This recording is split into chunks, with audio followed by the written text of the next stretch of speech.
Welcome back, guys, to LW Pro Wrestling. We are in the aftermath of Bash in Berlin. So, to switch it up a little bit, I'm going to do a little bit of review on the show, tell you my thoughts. I should put, right now, spoiler alert, I am going to go over who wins, what happened in the match, highlights, things that I enjoyed, all of the above. And I'm going to go in match order, just so we can go through the full show. I want to start off by saying, kudos to, the whole team and Triple H for putting on great shows lately. I feel like we've been really wrestling focused, really focused on what goes on the ring and storytelling. And it kind of brings me back to when I was a kid and I'd watch this with, my dad and my grandpa. And you just got to enjoy the story that was being told within the ring, and you get that now, and I appreciate it. I much prefer, a Flair Steamboat match than a Osprey Ricochet match. I'm not gonna lie to you, and this is what we're getting now. You can still throw the flips and stuff in there, but tell a story. And with Bash in Berlin, I feel like we got that. So We'll start off with the WWE Championship match, which was Kevin Owens versus the American Nightmare, Cody Rhodes. And this was a great way to start off the show. I really enjoy the story that we got between these two, because if you think about it, Cody's right. Kevin Owens was on the indie scene first. Kevin Owens, in a way, made the path for... So Kevin Owens, in a way, made the path for Cody Rhodes, and this story has been great. I understand a lot of people don't like the aspect of Cody just giving Kevin a shot, but it builds the character of Kevin Owens. Right now you could tell during the match and throughout the match that he's really fighting with the inner demons in him, not to go full heel on Cody and just take him out and take that title from him, because they have that bond, that friendship. And I really like the aspect of the knee. Once Cody tweaked that knee trying to go for that super Cody cutter, Owens battling with, do I take advantage of it? Do I powerbomb him on the apron? And to see the character work of Kevin Owens not doing that, it's just a matter of when now. And will it be against Cody, or will it be against Randy, or will it ever happen? You never know. It's just exciting. The one thing I can say about this match was, the ending with, Crossroads, and then they switch it up and goes for the stunner and then a Crossroads. I liked it, but at the same time I felt like you could have did more, something impactful to set up the Crossroads. I get the maybe back-to-back finishers trying to build anticipation, but I feel like these two men could have maybe come up with something a little more special, or something a little bit more creative in that aspect. But otherwise, the story that was told between KO and Cody was perfect. I definitely agree in the aspect of keeping Cody with the title. He's still super hot, super popular with the fans. So right now, who better to be your champion, your WWE Undisputed Champion, than the American Nightmare, Cody Rhodes? I'm excited to see what's next for Cody and Owens moving forward. Up next, we did have the Women's Tag Team Championship match, which I do not have a figure of the former champions, but I said former champions because Jade Cargill and Bianca Belair did win the WWE Women's Tag Team Championships against the Unholy Alliance. And this was a good match. I like the character work that they're doing with Jade. I know I'm gonna talk a lot about character work today, but once again the character work, just building Jade and Bianca to where you see teases of dissension, but at the same time it seems like they couldn't be any tighter as it comes to their friendship and to walk out with the tag titles. I feel like these titles need they need more attention, and I feel like they don't. With Jade and Bianca, they get the most attention, and it's a good way to keep these two out of, the main women's title picture and still keep them relevant. I'm not saying that the title is the only thing that's relevant, but this is a good way to keep both of them in a relevant spot on the card and, still get to highlight other women on the show.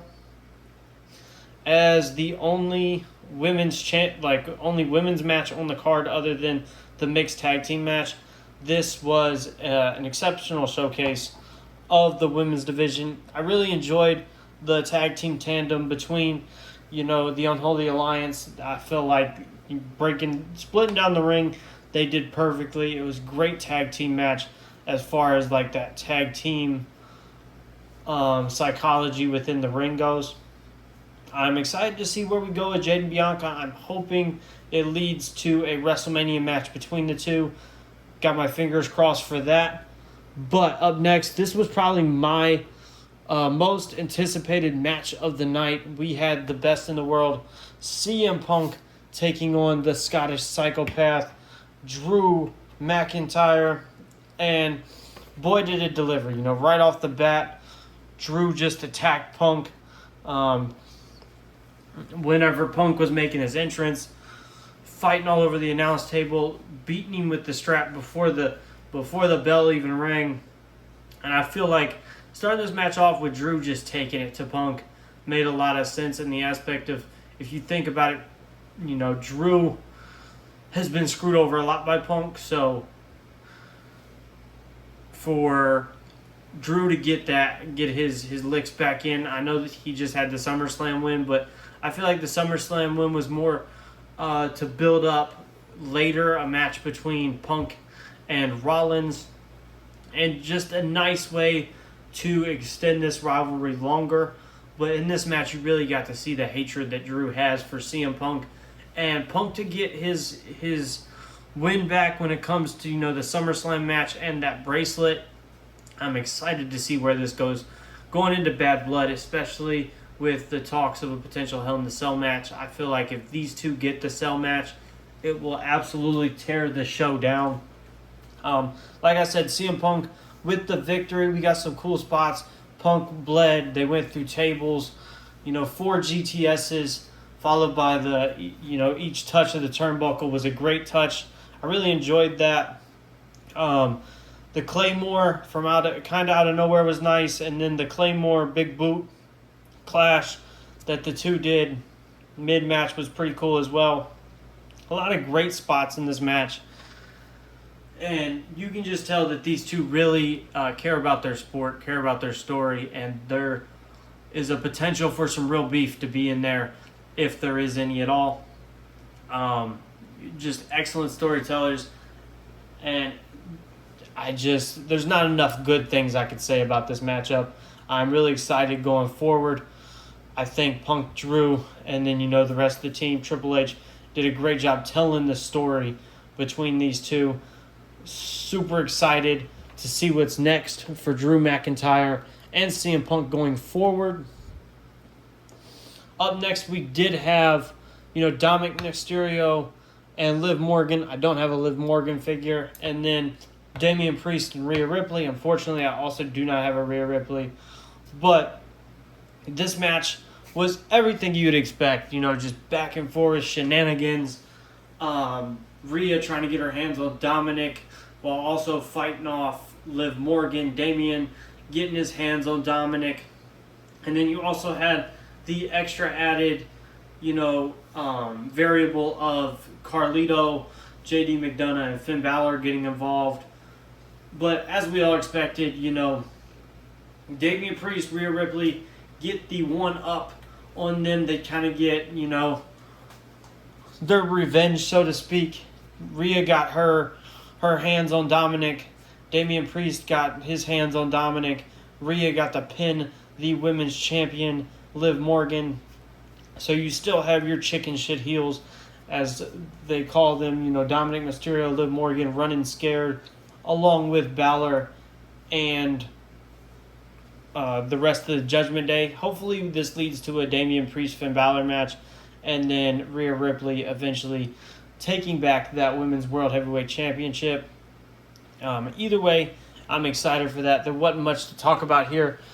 I know a lot of people really enjoy this storyline, but I just think it's another story on the books. I do enjoy it, but it's just kind of there.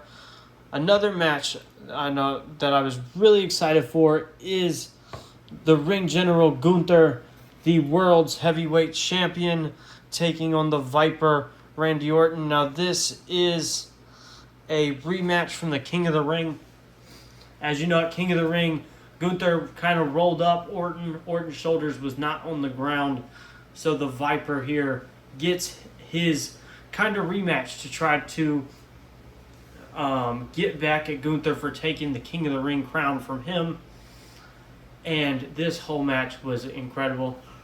I enjoyed Orton working the arm, Gunther working the back, all the stuff on the outside, whether it's Orton's slams on the announce table, the super backdrop that he did off the stairs through the announce table to Gunther, all the chops, they going back and forth. Excellent character work. Gunther really selling the arm. It was all bruised up. His knee was bleeding. It was just a really physical matchup, and I like Orton's pacing in most matches. Orton is one of those guys that I really enjoy just watching overall. And when you put him with a guy like Gunther, who just, the both of them together can tear the house down. It makes the World Heavyweight Champion mean something when you can have matches of that caliber. It just resembled something of like Harley versus Flair back in the day.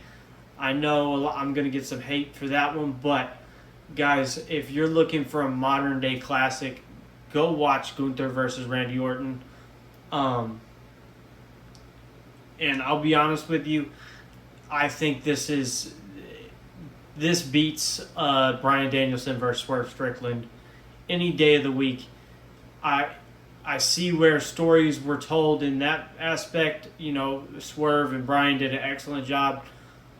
But guys, these two men, Gunther and Randy Orton, went in there and while putting their bodies through hell, didn't have to do anything that could be considered as, dangerous or risky to their livelihood. They didn't have to drop each other on their heads, and they didn't have to flip around the ring. They just made you care by the movements and the emotions that they put into every move. And that's what wrestling is. Wrestling is a storytelling. It's an art. And these two are masters at their craft. So if you're looking for a perfect representation of what pro wrestling should be, go no further than Gunther versus Randy Orton. As far as predictions go, if you check my Instagram out or my Facebook story, I predicted the whole card. I predicted Cody, I predicted Jade, I predicted Punk, I predicted the Terror Twins, and I predicted Gunther. So prediction-wise, 5 out of 5. I got all of them. But I just wanted to say, guys, it was a great pay-per-view. If you didn't get a chance to check it out, go watch it. WWE is absolutely on fire right now. I'm really enjoying what they're putting out. And with that, go, while you're here at the channel, go check out some of my stuff. I'm very close to 1,000 subscribers. Make sure to hit that subscribe button so we can get up there. I got a special video coming for everybody at that 1K mark. So let's just get up there. The reveal of what that big surprise is going to be will be coming out in a week or so. I will keep you guys updated. Make sure to like, share, and hit that subscribe button. Thank you guys as always. This was Bash in Berlin. This was my Bash in Berlin review, and I will see you guys next time.